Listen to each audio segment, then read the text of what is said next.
ये आपकी संपत्ति है। ये पीएसयू किसके हैं, किसके लिए बनाए गए? आपके लिए बनाए गए, जो ऐसे एक के बाद एक इनको बेचे जा रहे हैं, दिए जा रहे हैं। इसी से तो आपका रोजगार आता है। छोटे उद्योगों से, छोटे व्यापारियों से आपका रोजगार आता है। किसी बड़े अडानी से नहीं आता। रोजगार नहीं देते, छीनते हैं आपका रोजगार। तो आप समझ क्यों नहीं पा रहे हैं? आप गैस के सिलेंडर के लिए 1000 रुपए दे रहे हैं और यहाँ आपकी सारी संपत्ति किसी को सौंपी जा रही है। राहुल गांधी जी ने क्या कहा? अरे कौन सा इतना बड़ा जुल्म कर लिया कि आपसे 2 सवाल पूछ लिए, जवाब नहीं दे पाए ना, घबरा गए। और जो अहंकारी होते हैं, तानाशाह होते हैं, क्या करते हैं? जब सवालों का जवाब नहीं दे पाते तो पूरी सत्ता को लेकर जनता को दबाने की कोशिश करते हैं। जो सवाल उठाता है उसको दबाने की कोशिश करते हैं।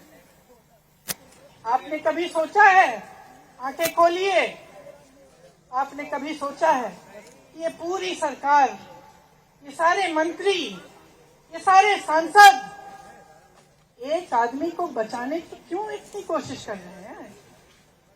इस अडानी में है क्या कि इसको आप सारी संपत्ति दे रहे हो देश की? 20 हजारों करोड़ शेल कंपनियों में इनकी हैं और आप इन पे इंक्वायरी नहीं कर सकते। ये अडानी है कौन कि आप सब उनका नाम उठते ही बौखला जाते हैं और उनको बचाने में लग जाते हैं? देखिए, आप इस देश के देशवासी हैं। ये देश आपका है, ये लड़ाई आपकी है। आज तमाम नौजवान बेरोजगार क्यों हैं? हम इश्तेहार तो देख रहे हैं, होर्डिंग देख रहे हैं, मदर ऑफ डेमोक्रेसी लिखा है। कहते हैं कि हमारी अर्थव्यवस्था बहुत तेजी से आगे बढ़ रही है, तो इतने नौजवान बेरोजगार क्यों हैं? तो जहां जहां हम जाते हैं बेरोजगार नौजवान क्यों दिखते हैं? इतनी महंगाई क्यों है? इतनी महंगाई क्यों है? क्या आप इतने बड़े काम कर सकते हो लेकिन एक गैस सिलेंडर का दाम कम नहीं कर सकते? आप छोटे व्यापारियों की मदद नहीं कर सकते? आप रोजगार नहीं बनवा सकते? फिर आपकी सरकार किस काम की है? लोगों को दबाने के लिए है या अडानी जी को आगे बढ़ाने के लिए है? तो आज ये समय आ गया है कि हमें गंभीरता से सोचना पड़ेगा। ये सरकार पूरी कोशिश करती है कि आपका ध्यान भटकाया जाए। अब आप सोचिए, कन्याकुमारी से कश्मीर तक एक आदमी चला, उसके साथ लाखों लोग चले। क्या पैगाम लेके चला? किस लिए चला? उसके दिल में क्या भावना थी कि लाखों लोग देश भर से उससे जुड़ के चले? समता, एकता की भावना थी। आज आपके सारी मीडिया, आपके सारे मंत्री, आपके सारे सांसद, आपके सारे कार्यकर्ता कह रहे हैं कि राहुल जी ने विदेश जाकर देश का अपमान किया, राहुल जी ने एक वर्ग का अपमान किया। क्या एक आदमी जो कन्याकुमारी से लेकर 5000 किलोमीटर कश्मीर तक चल के ये रोज रोज कहता है कि इस देश को एक होना चाहिए, सबको समान दृष्टि से देखना चाहिए, क्या ये आदमी देश का अपमान कर सकता है? क्या ये आदमी एक वर्ग का अपमान कर सकता है? तो ये आदमी क्या कर रहा है? ये आपकी आवाज उठा रहा है। ये क्या कह रहा है? कह रहा है कि गरीबों को अपना हक दो, नौजवानों को अपना हक दो, महिलाओं को अपना हक दो। यही तो कह रहा है। और हक क्या है? हक ये है कि जो आपका है वो आपके हाथों में जाना चाहिए, किसी बड़े उद्योगपति के हाथ में नहीं, जो प्रधानमंत्री जी के मित्र हैं। ये है आपका हक। उसी हक की लड़ाई लड़ रहा है।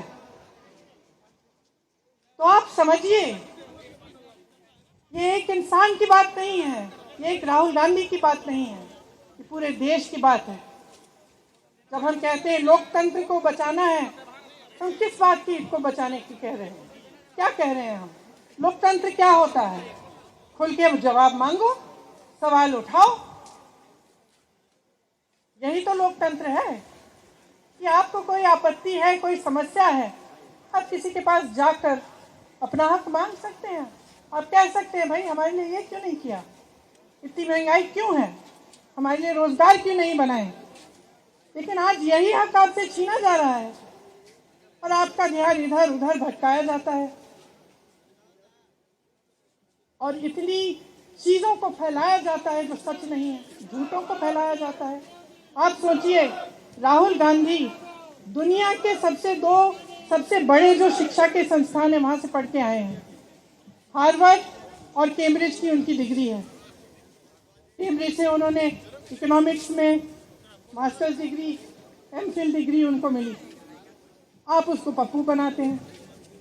पूरे देश भर में आपकी सहायता के साथ मेरे मीडिया के दोस्तों, डिग्री आपने देखी नहीं, सच्चाई आपने देखा नहीं, उनको पप्पू बना दिया।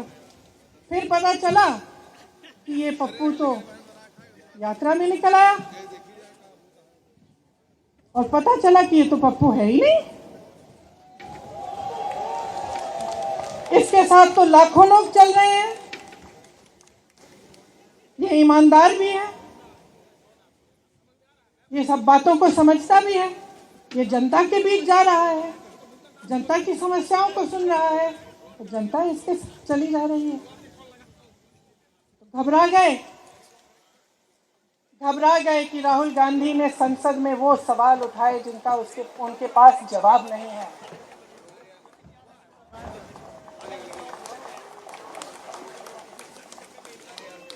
क्या किया सुन लीजिए। एक तरफ से हंसी भी आती है कि एक आदमी को रोकने के लिए इतना सारा करना पड़ा। जिस आदमी ने राहुल जी के खिलाफ सूरत में कंप्लेंट लगाई, आपको मालूम है कि पिछले साल उसने खुद कचहरी में जाके बोला इस पे आप स्टे लगा दीजिए। 1 साल के लिए अपने ही केस पे स्टे लगवाया। फिर वापस कब गए केस खुलवाने के लिए?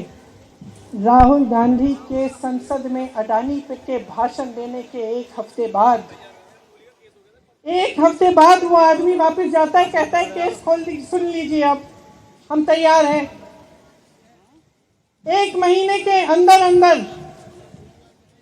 जज कह देते हैं कि राहुल गांधी को 2 साल की सजा मिलेगी।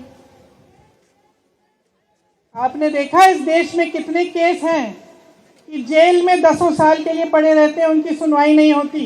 ये तो सुनवाई भी फट से हो गई, जजमेंट भी फट से हो गई, सजा भी फट से हो गई।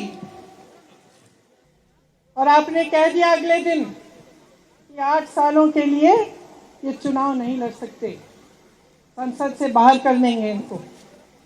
രാഹുൽ ഗാന്ധി അയോഗ്യനാക്കിയ നടപടിയിൽ പ്രതിഷേധിച്ച് കോൺഗ്രസിന്റെ സത്യഗ്രഹ സമരത്തിൽ രാജ്ഘട്ടിൽ സംസാരിക്കുകയായിരുന്നു പ്രിയങ്ക ഗാന്ധി. തത്സമയമാണ് കണ്ടത്.